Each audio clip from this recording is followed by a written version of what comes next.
이 시간에 우리에게 주실 하나님의 말씀 히브리서 3장 7절에 19절입니다. 이 말씀을 읽고 우리 찬송 하나 부르고 하겠는데, 사랑, 조금 전에 우리 전도사님 바울은 사랑이 아니면 난 아무것도 아니다라고 그랬는데, 사랑 찬송 있지요.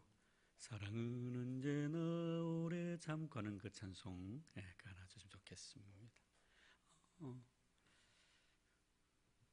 금방 불른 찬송, 사랑 찬송이 있어요? 이게 곡이? 예, 저한테 하나 주시고 갖다 주시면 좋겠어요. 그럼 그 사랑 찬송 부르고 싶은데,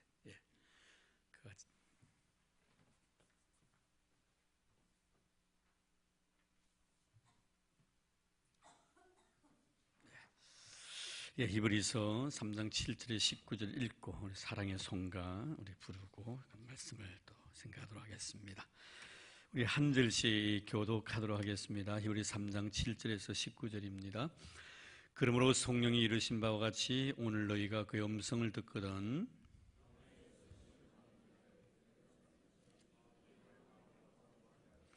거기서 너희 열조가 나를 시험하여 증험하고 40년 동안 나의 행사를 보았느니라.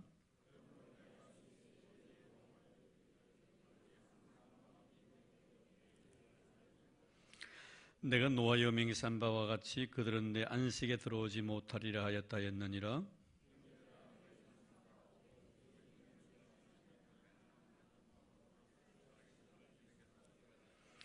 오직 오늘이라 일컫는 동안에 매일 피차 권면하여 너희 중에 누구든지 죄의 유혹으로 완고하게 되지 않도록 하라.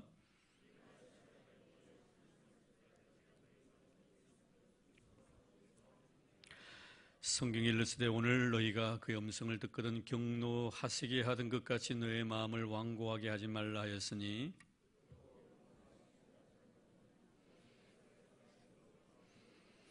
또 외국 사람이 40년 동안 누구에게 노하셨느냐? 그들의 시체가 광야에 엎드러진 범죄한 자들에게가 아니냐?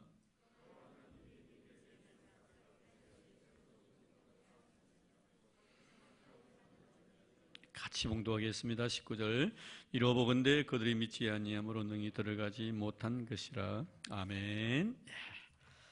네, 우리 사랑의 송가 한번 자막 한번 더 띄워주세요.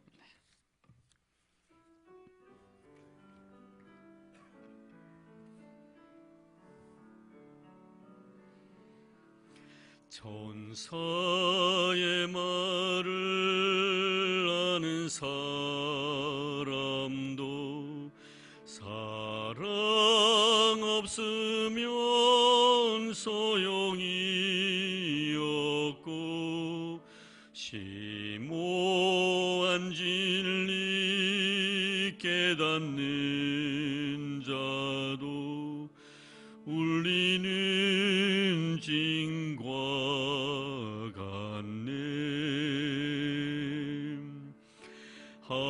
하나님 말씀 전한다 해도 그 무슨 소용 있나. 사랑 없으면 소용이 없고 아무것도 아닙니다. 진리를 보고 기뻐합니다. 물에 와서 품지 않으며 모든 것 믿고 바라는 사람 모든 것 덮어주네.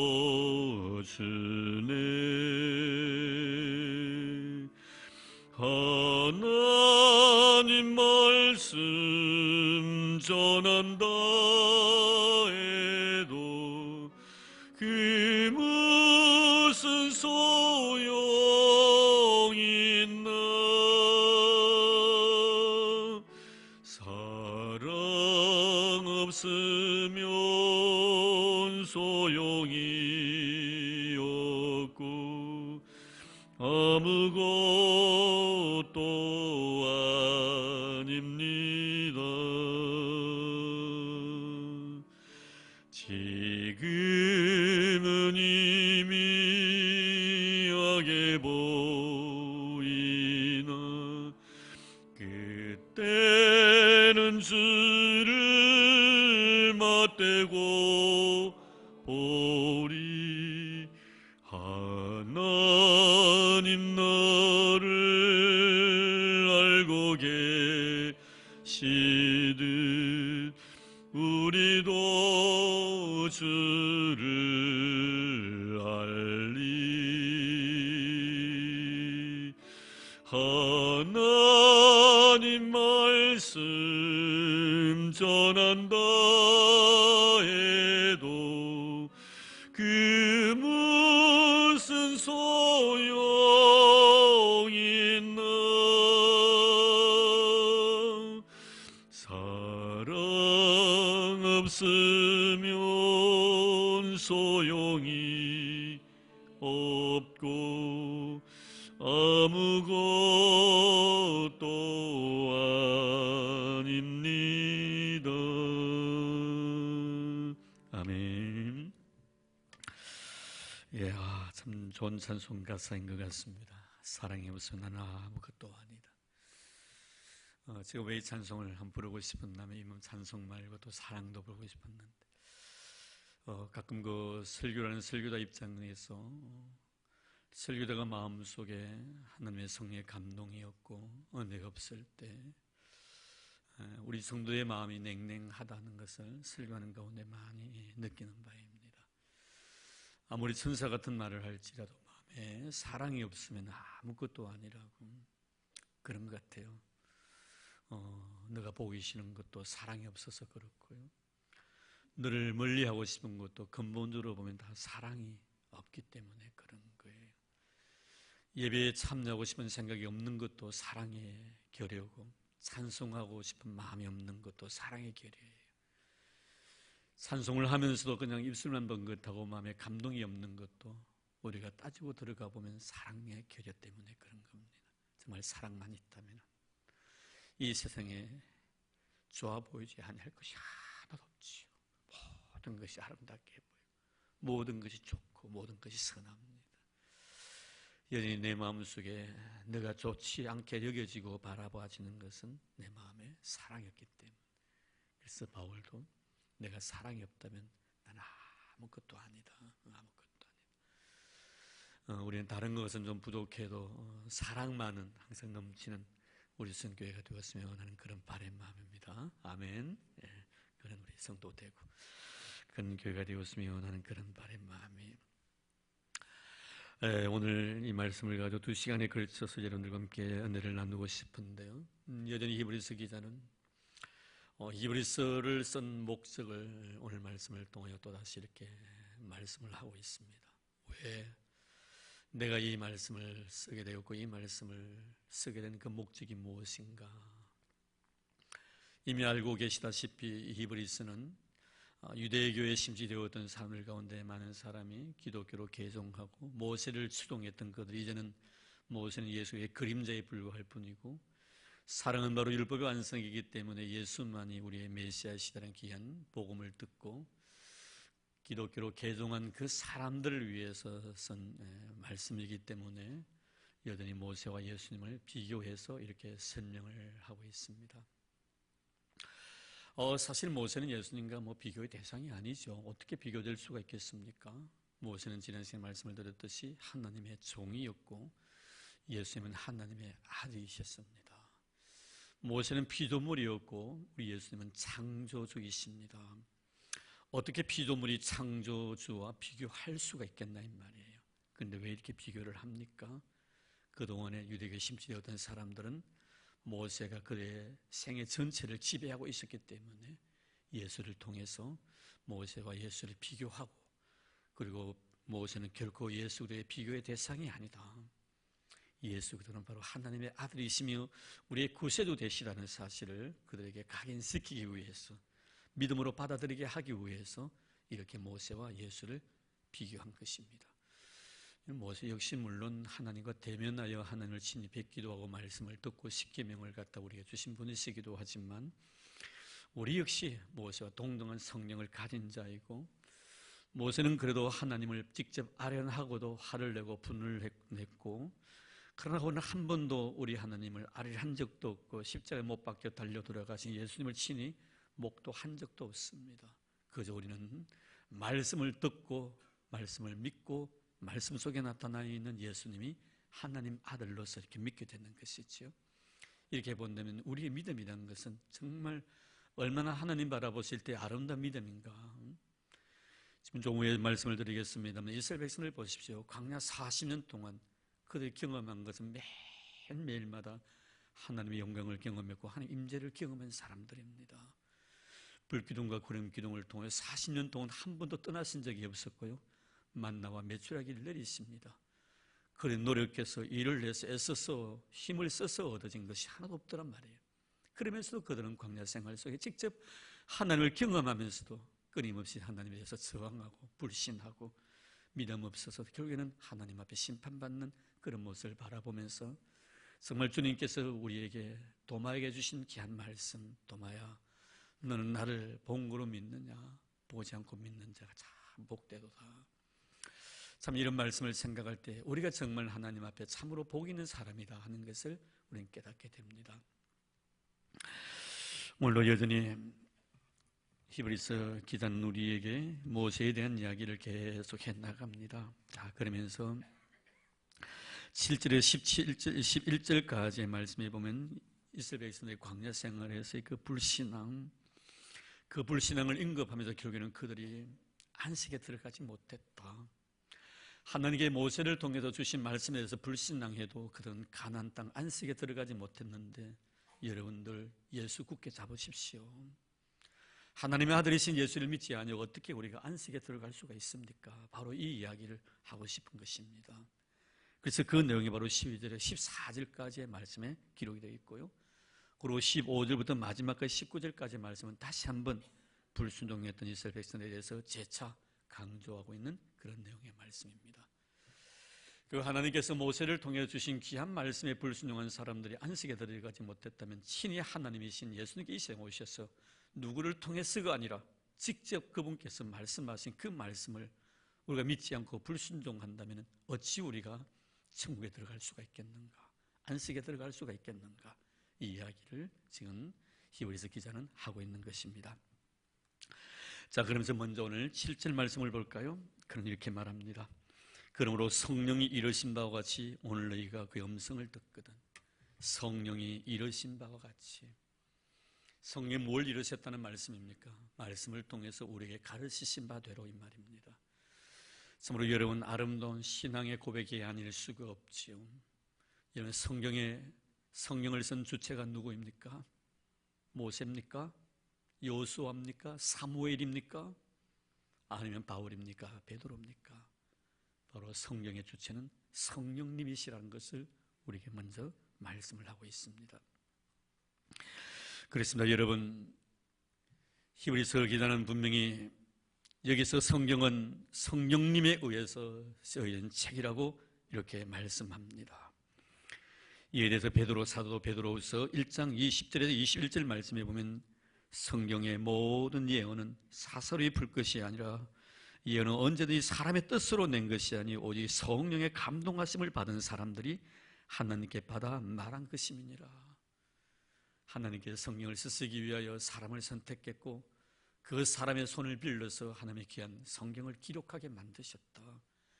사람이 쓴 것이 아니라 성령께서 그로 하여금 쓰게 하셨다라고 이렇게 말씀을 합니다. 뿐만 아니라 우리의 신약에서 가장 훌륭했던 신학자였던 사도 바울도 디모데후서 3장 16절 말씀에 보면 모든 성경은 하나님의 감동으로 된 것으로 교훈과 책망과 바르게 함과 의로 교육하기에 유익한 책이라고 말씀하고 있습니다. 모든 성경은 하나님의 감동으로 쓰여진 책이다. 어떻습니까? 여러분, 성경을 우리가 읽을 때 단순하게 어떤 한 사람의 쓴 글로 치부하고 있지는 않습니까? 성령께서 우리에게 사람의 손을 빌려서 주신 귀한 말씀임을 믿으시기를 바랍니다. 이것이 바로 우리의 신앙의 고백인 것입니다. 그래서 성경은 함부로 사서로이 풀어서는 안 된다고 이렇게 말씀하고 있습니다. 그러게 이 성경 말씀이 얼마나 힘이 있는지, 사람이 쓴 글도 힘이 있는데 성령께서 쓰신 글이야 오죽하겠나 이 말이에요. 그래서 히브리서 4장 12절 말씀에 뭐라 합니까? 하나님의 말씀은 좌우의 날선 검보다 더 예리해서 우리의 심령과 골수를 찔러 쪼개기도 하고 우리의 마음과 생각과 뜻을 다 감찰하신다, 이렇게 말씀하고 있습니다. 이는 우리의 마음과 생각과 뜻을 감찰하시는 분 누구십니까? 성령 하나님밖에 없습니다. 우리 생각을 누가 알겠습니까? 성령님 외에는 아무도 모릅니다. 그런데 성령께서 쓰신 이 귀한 말씀을 통해 우리 생각을 다 헤아리고 계신다는 것입니다. 성령을 통해서 내 자신의 마음의 죄성을 깨닫게 만드시고 그 죄를 통하여 나로 하여금 눈물 흘리게 만듭니다. 왜 여러분 우리가 말씀을 들으면서 내 죄가 생각이 납니까? 성령이 쓰신 책이기 때문에 그런 거예요.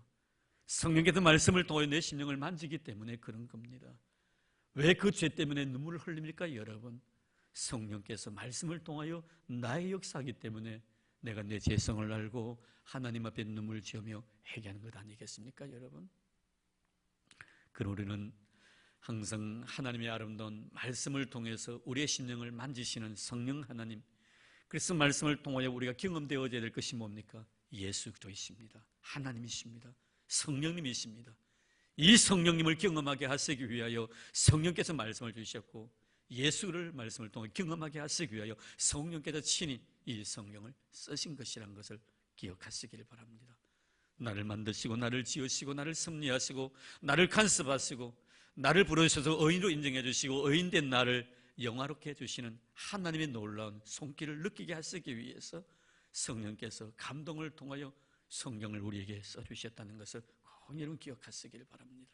천지개벽이 일어난다 할지라도 성령 66권은 성령의 감동으로 씌어진 책임을 믿는 우리 성도들 다 되기를 주의로 축복합니다. 자, 그러면 이 성경을 우리는 어떤 마음의 자세로서 대해야 될 것인가?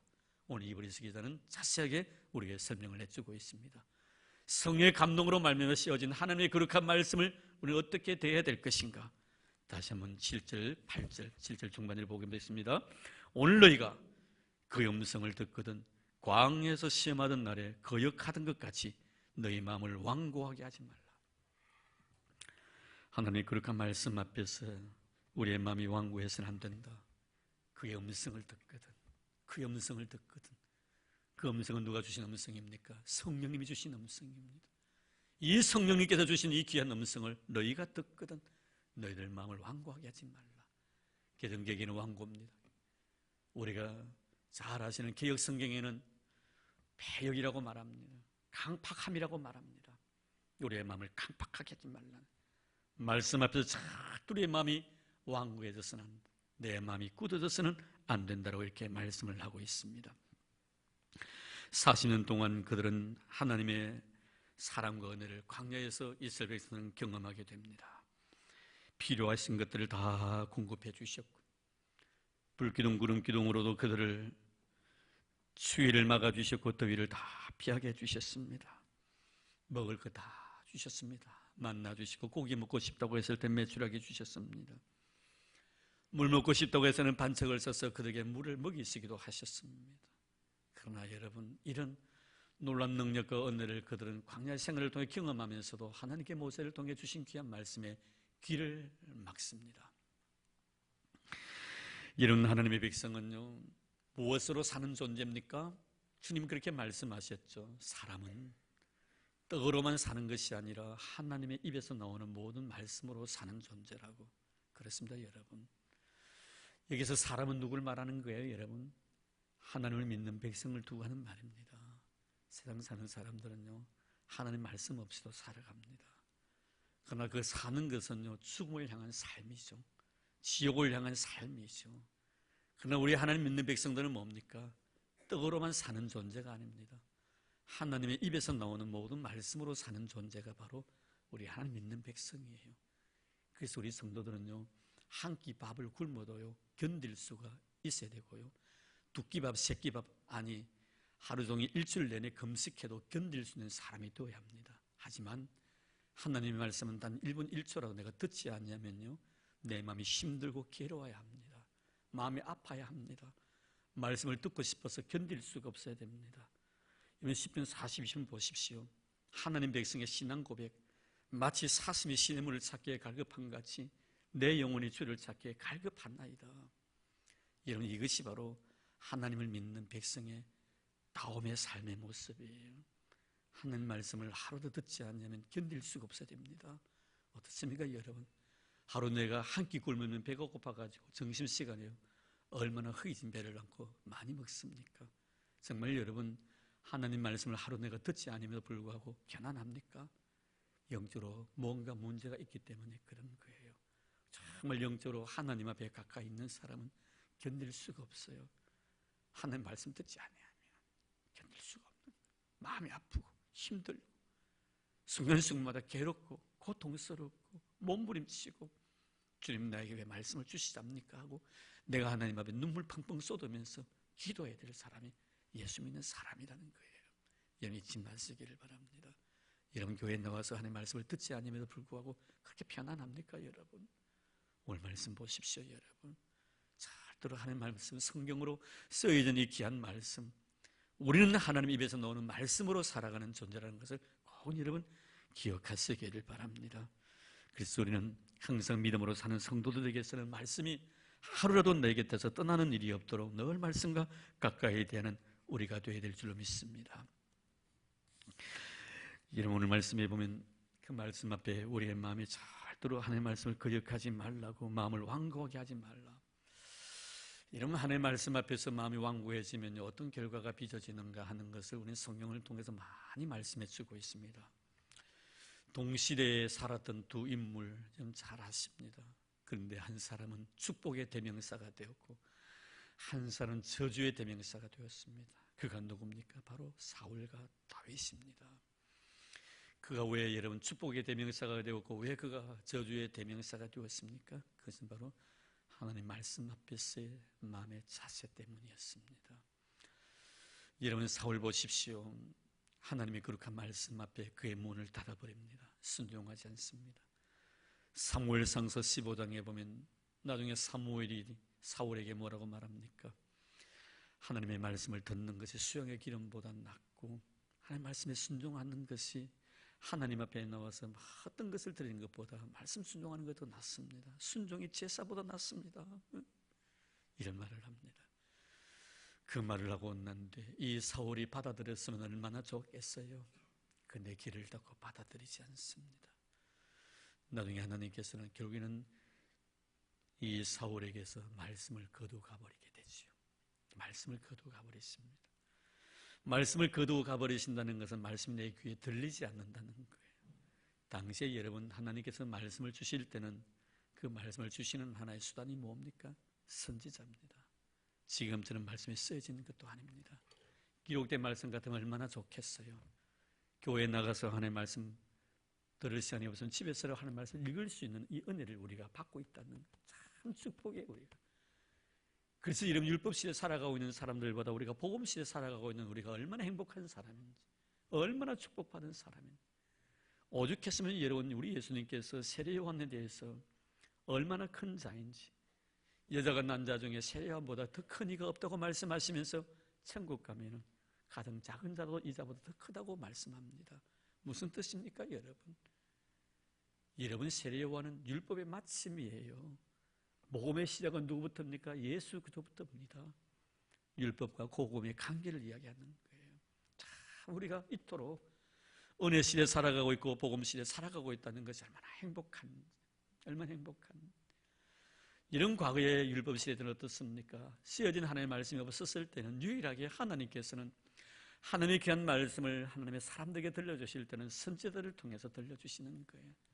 그때 하나님께서 사무엘이 죽는 날까지 사울을 찾지 않았다. 여러분, 사무엘이 죽는 날까지 사울을 찾지 않았다는 건 하나님께서 그에게 말씀을 끊어버린 거예요. 말씀을 끊어버린 거예요. 얼마나 비참한 줄 아십니까, 여러분? 말씀이 나에게 들려지지 않고 말씀 앞에 내 마음이 굳어버렸을 때는 내가 행하는 죄를 갖다가 죄로 모릅니다. 악을 악으로 알지 못한다는 것. 그러면 극단적으로 어떻게 흘러가 버린지 아십니까? 하나님 앞에 놓아서 하나님 앞에 문제를 가지고 하나님 앞에서 해결받아야 되겠는데 누굴 찾아갑니까? 무당을 찾아갑니다. 무당을 찾아갑니다. 나는 무당 찾아가지 아니하기 때문에 괜찮다라고 말할 수 있는 사람이 있습니까? 무당이 뭡니까 여러분? 우상을 말하는 거예요. 우상이 뭡니까 여러분? 내 자신을 두고 하는 말이에요. 어찌 보면요, 내 자신이 우상이 될 수가 있고 내가 가지는 신앙이 우상이 될 수 있다는 것을 알아야 합니다. 하나님과 아무런 관련이 없는 내 자신의 신앙세계, 그들이 바로 이런 율법주의자들의 삶의 모습 아닙니까 여러분? 예수님 계실 때 바리새인과 서기관들 보십시오. 천국과는 아무런 관련이 없는 사람들입니다. 복음을 핍박합니다. 예수를 핍박합니다. 말씀을 받아들이지 아니하려고 합니다. 결국 하나님의 말씀 앞에서 마음의 문을 닫아버리니 하나님께 취하시는 조치가 뭡니까? 그에게 말씀을 주지 않는, 우리 말씀이 내 귀에 들려지고 말씀을 통해 내 자신을 진단하고 말씀을 통해 내 자신의 삶의 현주소를 우리가 깨달을 줄 아는 그런 여러분 되기를 바랍니다. 그래서 여러분들 우리 기도할 때는요, 오늘 내가 죄를 많이 지어도 하나님 나에게 말씀만은 거두가지 말아달라고 기도하기를 바랍니다. 말씀 여러분 거두가 버리시면요 회개할 수가 없는 거예요. 여러분 에스의 비유니 봐도 그거 아닙니까 여러분? 히브리서를 보십시오. 에스의 비유니 뭡니까? 그렇게 회개하고 싶어도 회개할 기회를 안 주시는 거예요. 회개의 기회를 안 주시는 거예요. 왜? 말씀을 거두가 버렸었으니까. 오늘 말씀 보십시오. 왜 동시대에 태어났던 이 사울, 이렇게 정말 저주의 대명사로서 아직도 우리 뇌리수에 깊이 박혀 있습니까? 말씀에 대한 자세예요. 하지만 우리는 다윗을 잘 알고 있습니다. 그도 여전히 우리와 같은 성령을 가진 자입니다. 하나님 앞에 큰 죄를 들렸습니다. 하나님이 그에게 말씀을 주십니다. 말씀 앞에 마음의 문을 엽니다. 그 말씀이 뭡니까? 나단 선지자를 보낸 거예요. 여러분 다윗은 왕이었지만 나단 선지자 앞에 무릎을 꿇습니다. 옥자에 내려 앉아서 내가 하나님 앞에 범죄하였나이다. 내가 하나님 앞에 범죄하였나이다. 그가 하나님의 거룩한 말씀을 온유한 마음으로 겸손한 마음으로 받아들였을 때 그 시간에 그가 바로 성웅이 되는 것입니다. 성군이 되는 것입니다. 위대한 사람이 되는 거예요. 그 이전보다 그 시간 이후가 다윗이 다 위대한 사람으로 하나님 앞에 쓰임받았다는 사실을 잘 잊지 마시길 바랍니다. 얼마만큼 내가 하나님의 거룩한 말씀 앞에 민감하게 반응하느냐, 내 마음의 문을 닫느냐, 내 마음의 문을 여느냐는 문제입니다. 오늘 말씀하고 있습니다. 광야 40년의 세월 동안에 이스라엘 백성들의 살아가던 삶의 발자취를 이야기하면서 광야에서 시험하던 날에 거역하던 것까지 너희 마음을 완고하게 하지 말라. 누구 앞에서? 하나님 모세를 통해 주신 귀한 말씀 앞에서 너의 마음의 문을 닫지 말라. 길을 막지 말라. 마음의 문을 열어라. 그래야만이 너희들이 안식에 들어갈 수 있을 텐데 너희들이 그 말씀을 완고한 마음으로 받아들이지 아니했기 때문에 뭐라고 말씀합니까? 안식에 들어가지 못했느냐, 가나안 땅을 밟지 못했다라고 이렇게 말씀하고 있는 것을 여기서 보게 됩니다. 사는 성도 여러분, 우리는 항상 믿음으로 사는 성도들이기 때문에 우리는 야고보서 1장 21절 말씀에 귀를 기울여야 할 것입니다. 야고보서 1장 21절 말씀에 보면 너의 영혼을 구원할 바 마음에 심어진 말씀을 온유한 마음으로 받으라. 우리는 항상 하나님의 거룩한 말씀을 통해 구원을 받은 자이기 때문에 우리의 마음속에 심어진 말씀을 온유한 마음으로 받아라. 말씀을 온유한 마음으로 받아라.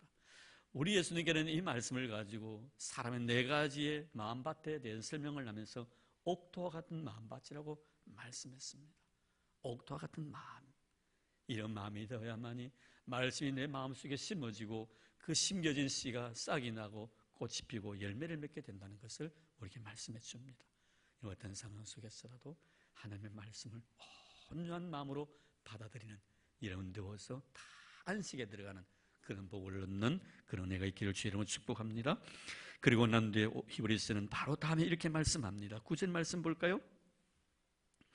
거기서 너희 열조가 나를 시험하여 정음하고 40년 동안 나의 행사를 보았느니라. 이 두 단어가 나오는데 시험과 정흠입니다. 어찌 보면 그 말이 아니겠냐고 생각하지만 조금 차이는 있지요. 시험은 뭡니까? 할 수 있는지 없는지를 테스트하는 것이 시험입니다.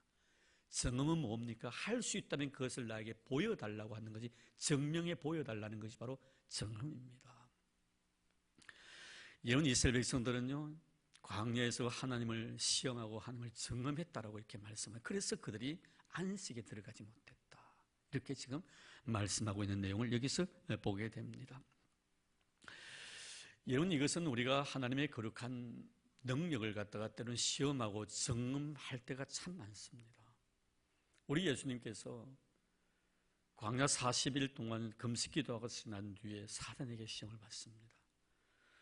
두 번째 시험에 사단이 뭐라고 말합니까? 내가 정녕 하나님의 아들이거든 가정을 합니다. 네가 하나님의 아들 같으면 저 높은 성전 꼭대기에 뛰어내리라. 그리하면 하나님께서 천사를 보내서 너가 다치지 아니하도록 받쳐주지 않겠느냐, 이렇게 시험을 합니다. 그랬더니 예수님이 하신 말씀이 뭡니까? 주 너희 하나님 여호와를 시험하지 말라. 시험하지 말라. 마태복음 7절입니까? 그렇게 말씀합니다. 여기서 그러면 시험이 뭡니까, 여러분? 정녕 내가 하나님의 아들이거든 뛰어내리라는 거예요. 가끔 이런 시험을 우리가 받을 때가 참 많습니다. 우리 예수님은 절대로 자기 자신이 가지고 있는 고유의 능력 자체를 통해서 내가 하나님의 아들이라는 것을 증명하기 위해서 한 번도 능력을 사용한 적이 없습니다. 무슨 뜻입니까, 여러분? 하나님의 아들이시기 때문에 능력을 행했지, 그 능력을 행함으로 말미암아 내가 하는 아들됨을 너희 믿기를 바란다, 이런 의미에서 한 번도 하지 않았다는, 중요한 것은 바로 이겁니다. 우리는 가끔 신앙생활에서 하나님 한번 보여달라, 정녕 하나님이 하나님이시라면 나의 것을 보여달라, 이것을 한번 행사해달라, 이 일을 해결해달라 요청할 때가 참 많습니다. 여러분, 하나님 시험하지 마십시오. 하나님은 전지전능하신 하나님이세요. 그 일을 보여줌으로 말미암아 하나님의 전지전능성을 입증해 주기 위해서 하나님 절대로 그런 일을 하지 않습니다. 하나님은 전지전능하신 하나님이시기 때문에 그 일을 하시는 것이지, 그 일을 행함으로 말미암아 전지전능성을 남에게 과시하게 하기 위한 수단으로 삼지 않는다는. 오늘 우리 어떻습니까, 여러분? 나에게 주신 아름다운 은사들, 나에게 주신 놀라운 능력들이 있습니다. 이런 은사 활용은 뭡니까? 이런 능력 활용은 무엇입니까? 그것은 바로 하나님이 살아계신다는 것을 나를 통하여 나타내 보여주기 위함이에요. 나를 통해서. 그런데 어떻습니까? 그것을 가지고 나의 능력 인치할 때가 얼마나 많더냐 이 말이에요. 나의 능력 인치할 때가 얼마나 많더냐 말이에요. 이미 하나님이 살아계신다는 사실을 나를 통해 보여주는 거예요. 내가 이 일을 행함으로 말미암아 하나님이 살아계신다는 걸 입증하는 것이 아니더라 이 말이에요. 여러분, 오늘 우리가 신앙생활에 나가면서 이스라엘 백성들의 광야에서 하나님 정말 당신이 전지전능하신 능력의 하나님 같으면 이거 보여달라고, 이 사건을 통해서 그 사실을 입증해달라고, 그러면 우리가 믿겠다고. 여러분, 얄팍한 이런 시험에 하나님 넘어가실 분이 아닙니다. 주 여호와 하나님을 시험하지 말라. 주 여호와 하나님을 시험하지 말라. 하나님은 전지전능하신 하나님이심을 믿으시기를 바랍니다. 하나님이시기 때문에 그 일을 행하는 거예요. 그 일을 행함으로 말하면 많은 사람에게 하나님 되심을 인정받기 위함이 아니란 것을 오늘 말씀을 통하여 우리에게 깨우쳐 줍니다. 얼마나 여러분, 우리는 가끔 하나님을 시험할 때가 많습니까? 정말 그분이 전능하실까? 그분이 정말 능력이 있는 분이실까? 그분이 정말 내 기도에 대해서 귀를 기울이고 계실까? 내 삶에 대해서 간섭자일까? 내 인생의 삶을 섭리하는 섭리자일까? 기시온 마크를 가지고 하나님 앞에서 당신이 정녕 나의 간섭자라면 내 인생의 삶 속에 개입하시셔서 이 문제를 해결해 달라고 우리가 요청할 때가 얼마나 많더냐 이 말이에요. 그런 신앙감 가지지 마시기 바랍니다. 하나님은 우리의 시험의 대상이 아닙니다. 우리의 증험의 대상이 아닙니다. 그분은 원래가 능력 많으신 분이십니다. 그분은 원래가 모든 일을 하실 수 있는 능력의 소유자라는 것을 여러분 꼭 기억하시길 바랍니다. 이스라엘 백성들이 광야에서 안식에 들어가지 못한 이유가 무엇입니까? 하나님을 시험했기 때문에 그렇습니다. 시험하는 사람은 어떻습니까? 매 순간순간마다 놀란 기적을 보여주어도 또 보여달라는 거예요. 예수님 당시 여러분 율법주의자들 보십시오. 계속 따라다니면서 주님께 요구한 것이 뭡니까? 기적을 보여달라는 거예요. 이적을 보여달라는 거예요. 주님 뭐라고 말씀하십니까? 내가 너희에게 보여줄 이적은 요나의 이적밖에 없다고 말씀하는 부활에 대한 이야기를 하는 거예요. 여러분, 우리는 절대로 이런 유혹, 이런 시험에 빠져서는 안 된다. 기적 보여달라고 말하지 마십시오. 이미 하나님은 기적이십니다. 능력 달라고 여러분, 우리가 능력 안 주면 하나님 안 믿겠다고 능력 달라고 여러분 그렇게 구하지 마십시오. 이미 하나님은 능력이십니다. 나를 마음껏 주물릴 수 있는 그런 능력을 가지신 분이십니다. 정말 하나님 앞에 아름답게 쓰임받고 싶습니까? 내가 질그릇이라는 사실을 여러분 한 시간이라도 잊지 마시기를 바랍니다. 흙을 가지고 마음껏 빚을 수가 있습니다. 여러분, 하나님은요, 내가 질그릇같이 못난 존재라고 인정할 때 여러분 토기를 마음껏 빚듯이 말입니다. 마음껏 주물릴 수 있는 그런 능력의 소유자입니다. 나를 다시 고쳐서 새로운 작품을 만들 수 있는 그런 힘과 능력을 가지신 분이 우리 하나님 아버지라는 것을 여러분 잊지 마시길 바랍니다. 한번 써보시려면 한번 써보십시오가 아닙니다. 여러분, 쓰시려면 얼마든지 쓰실 수 있는 하나님이시라는 사실을 절대로 여러분 잊지 마시길 바랍니다. 그래서 여러분, 우리는 하나님 앞에 그래 기도한 하나님 쓰시고 싶은 대로 써주십시오. 왜? 능력을 믿기 때문에, 그분의 지혜를 우리가 믿기 때문에, 그분의 사랑을 믿기 때문에, 그분의 은혜를 내가 믿고 있기 때문에. 사랑 많으신 하나님, 은혜 많으신 하나님께서는 나를 엉망진창으로 만들지 않는다는 사실을 우리가 믿고 있기 때문에 그렇다는 거예요. 그래서 하나님, 나를 쓰시고 싶은 대로 마음껏 써주십시오. 이것이 여러분 바른 기도이지 쓰려면 하면 써보시렵니까가 아니더라 이 말이에요. 오늘로 여러분 이스라엘 백성들이 왜 안식에 들어가지 못했던가? 광야에서 하나님을 테스트했기 때문에. 하나님을 시험하지 마시기 바랍니다. 그건 우리의 시험의 대상이 아닙니다. 그분 본질 자체가 능력이십니다. 우리 본질 자체가 지혜고 그 본질 자체가 사랑임을 이런 꼭 기억하시기를 바랍니다. 그리고 난 뒤에 마지막으로 오늘 말씀 10절 말씀 볼까요? 자, 10절 말씀 보겠습니다. 그러므로 내가 이 세대에게 노하여 이르기를 그들이 항상 마음이 미혹되어 내 길을 알지 못하는도다 하였고. 왜 그들이 안식에 들어가지 못했는가? 마음이 미혹되었다는 거예요. 여기서 미혹되었다는 것은 어떤 보이지 않는 힘에 의해서 엉뚱한 것으로 이끌림 받았다 이런 뜻이에요. 하나님이 의도하시는 바대로 가는 것이 아니고 하나님이 의도하지 않는 방향으로 가는 거예요. 그런데 어떤 보이지 않는 그 힘이 그들을 갖다 그렇게 이끌어 나가는, 이것이 바로 미혹입니다. 이런 가만히 보면요, 이스라엘 백성들이 광야 40년 내 세월을 보내면서 미혹되지 아니했을 때도 있었습니다. 그런데 그것은 미혹이었다고 이렇게 말씀합니다. 그래서 여기 보면 뭐란 말합니까? 10절에 보니 그러므로 내가 이 세대에 노하여 이르기를 그들이 항상 마음이 미혹, 항상 마음이, 이 항상이라는 것은 시작부터 지금까지 마음이 미혹되었단 말이에요. 출애굽하는 그 순간부터 지금까지 광야 40년을 지나면서까지 항상 미혹되었다. 이런 가만히 생각해 보면 미혹되지 아니했을 때 있었지 않겠습니까, 여러분? 만나와 메추라기를 내려주실 때 얼마나 기뻤겠어요, 여러분? 반석을 쳐서 물을 내게 해주시고 그의 목마름을 시원하게 만들어 주셨을 때 얼마나 감격이 넘쳤겠어요, 여러분? 홍해를 건너고 난 뒤에 미리암이 춤을 추면서 노래를 불렀을 때 얼마나 감격했겠습니까, 여러분? 그런데 뭐라고 말씀하신 성경은 항상 그랬다. 항상 미혹되었다. 무슨 뜻이죠, 여러분? 그 감격과 기쁨이 지속성이 없었다는 거예요. 지속되지 않았다는 거예요. 계속 이어지지 않았다는 것입니다.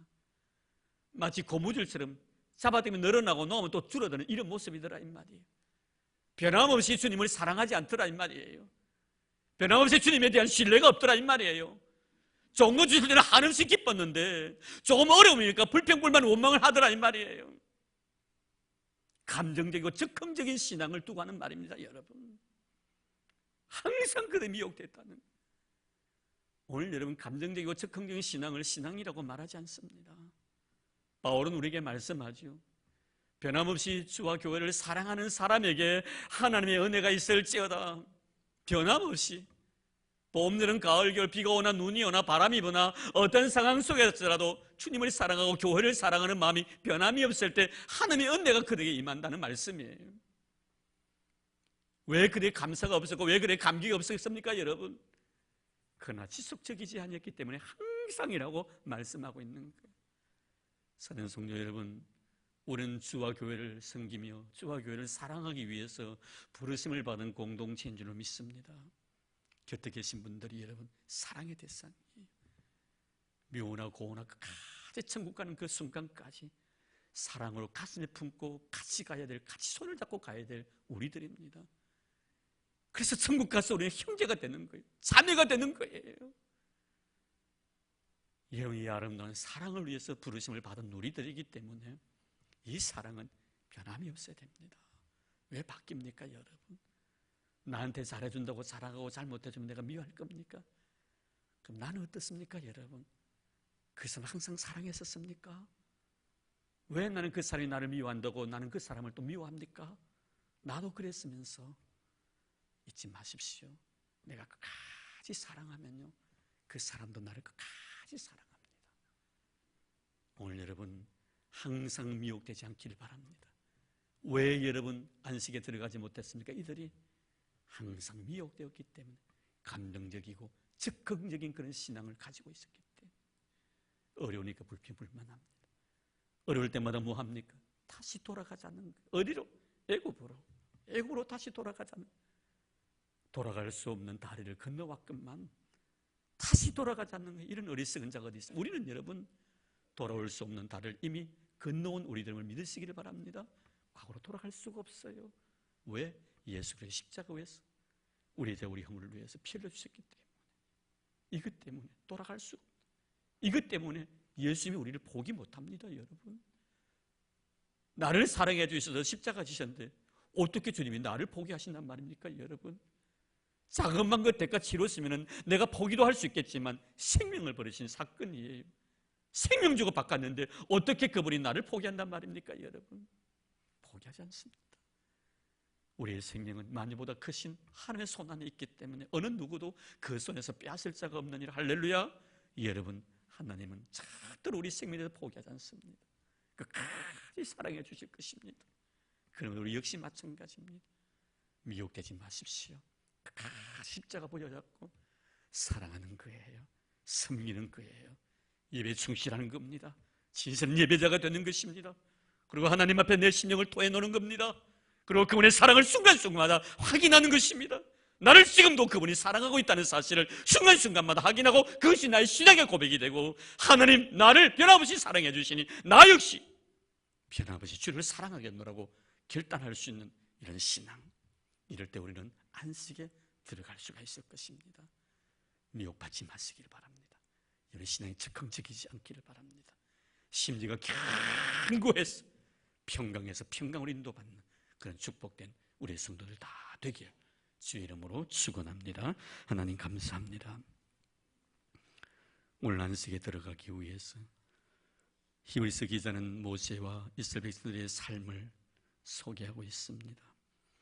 그들이 안식에 들어가지 못했던 이유는 말씀 앞에서 마음이 강팍했기 때문이라고 했습니다. 주님, 우리에게 늘 말씀 앞에 우리의 마음을 부드럽게 해주시니 고맙습니다. 오늘도 말씀을 믿음으로 받아들입니다. 주님 뿌리신 아름다운 싹, 잎이 피게 하시고 꽃이 피게 하시고 열매 맺어 그 열매를 주님 앞에 기쁨으로 보여드릴 수 있는 저희들 되도록 도와주시기를 원합니다.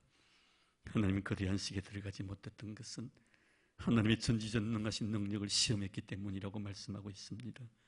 하나님, 우리는 결코 내가 하나님을 시험할 자리가 아니라는 것을 잊지 않게 도와주시기를 원합니다. 하나님은 능력 자체이십니다. 하나님은 권능 자체이십니다. 지혜 자체이십니다. 우리가 무슨 말씀을 드리오리까? 주님, 그 능력만 믿고 살아가는 우리가 되게 도와주시기를 원합니다. 내가 어떠한 상황에 놓여 있을지라도 이것은 하나님이 하신 일입니다. 내 인생의 삶에 불만이 없게 하시고 불평이 없게 하여 주옵소서. 모든 것을 은혜로 감사함으로 받아들이는 신실한 믿음의 사람이 될 때 우리는 하나님을 내 스스로 마음으로 받아들인 자가 될 것이옵니다. 오늘도 그 능력 앞에 겸손하게 무릎 꿇는 우리가 되도록 주님 축복해 주시고 우리의 신앙 역시 미혹받지 않도록 도와주옵소서. 끝까지 십자가 붙잡고 십자가의 사랑을 노래하며 살아갈 수 있는 저희를 되도록 축복해 주옵소서. 우리를 사랑해 주셔서 주님 안식에 들어갈 수 있도록 축복해 주신 예수님 이름으로 기도드리옵나이다. 아멘. 네, 이제 우리 제4교 59들 나와서 특별 찬송해 주시겠습니다.